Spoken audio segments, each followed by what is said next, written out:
Assalamualaikum warahmatullahi wabarakatuh. Halo semuanya, perkenalkan nama saya Ahmad Rafiki dari kelas 23 Sistem Farmasi B.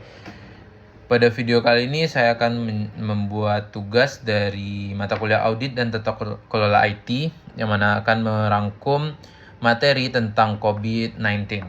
Nah, COVID-19 ini merupakan sebuah framework yang dikembangkan oleh Aisaka.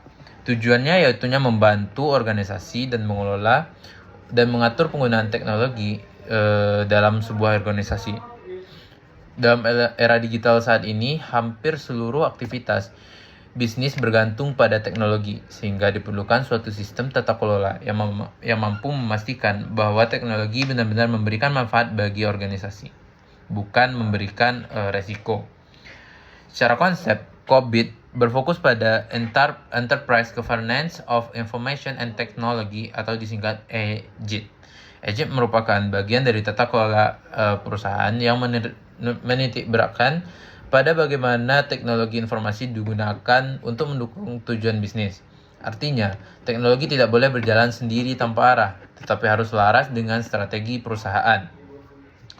Salah satu hal penting yang dijelaskan dalam COVID adalah manfaat dari penerapan governance IT. Ketika suatu organisasi menerapkan tata kelola IT dengan baik, maka ada 3 hal utama yang dapat diperoleh. Yang pertama yaitu organisasi dapat memastikan bahwa investasi teknologi benar-benar memberikan manfaat. Yang kedua, risiko yang muncul akibat penggunaan teknologi dapat dikendalikan dengan baik. Yang ketiga, sumber daya seperti perangkat, data, dan tenaga kerja dapat digunakan secara optimal. Dengan kata lain, COVID membantu organisasi agar tidak boros dalam penggunaan teknologi sekaligus tetap aman dari resiko. Dalam COVID juga dijelaskan perbedaan antara governance dan manajemen yang seringkali dianggap sama.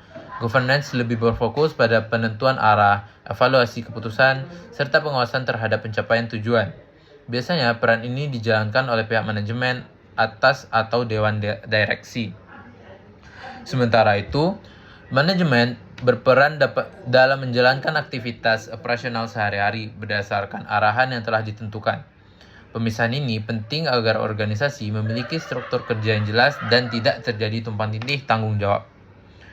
COVID-19 juga dibangun berdasarkan prinsip-prinsip yang kuat. Prinsip tersebut menekankan bahwa sistem tata kelola harus mampu memberikan nilai bagi stakeholder, bersifat holistik atau menyeluruh, dan dapat menyesuaikan diri dengan perubahan. Selain itu, sistem governance harus disesuaikan dengan kondisi masing-masing organisasi, karena tidak ada satu model yang cocok untuk semua. Hal ini menunjukkan bahwa COVID bersifat fleksibel. Dalam implementasinya, COVID memiliki berbagai komponen yang saling berhubungan, seperti proses kerja, struktur organisasi, kebijakan, informasi, hingga budaya perusahaan. Semua komponen ini bekerja sama untuk membentuk sistem tata kelola yang efektif. Tidak hanya aspek teknis, COVID juga memperhatikan faktor manusia seperti kompetensi dan perilaku, karena keberhasilan teknologi sangat dipengaruhi oleh orang yang menggunakan teknologi tersebut. Selain itu, COVID membagi aktivitas pengelolaan IT ke dalam beberapa domain utama, yaitu Evaluate, Direct and Monitor atau disingkat EDM, Align, Plan and Organize, Build, Cure and Implement atau disingkat BAI, Deliver, Service and Support, serta Monitor, Evaluate and Assess. Pembangunan ini bertujuan agar setiap aktivitas IT dapat dikelola secara sistematis, mulai dari perencanaan hingga evaluasi. Konsep penting lainnya, COVID adalah goals cascade, yaitunya proses yang menerjemahkan kebutuhan stakeholder menjadi tujuan perusahaan, kemudian diturunkan lagi menjadi tujuan IT dan aktivitas operasional. Dengan adanya konsep ini, setiap aktivitas IT memiliki keterkaitan langsung dengan tujuan bisnis, sehingga tidak ada pekerjaan yang dilakukan tanpa arah yang jelas. Yang terakhir, COVID juga memperkenalkan design factors, yaitunya faktor-faktor yang mempengaruhi bagaimana sistem governance dirancang. Faktor tersebut meliputi strategi perusahaan, profil risiko, ukuran organisasi, hingga teknologi yang digunakan. Dengan mempertimbangkan faktor-faktor ini, organisasi dapat membangun sistem tata kelola yang sesuai dengan kebutuhan dan kondisi masing-masing.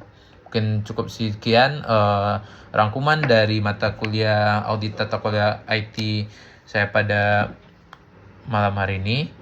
Untuk itu saya tutup. Assalamualaikum warahmatullahi wabarakatuh.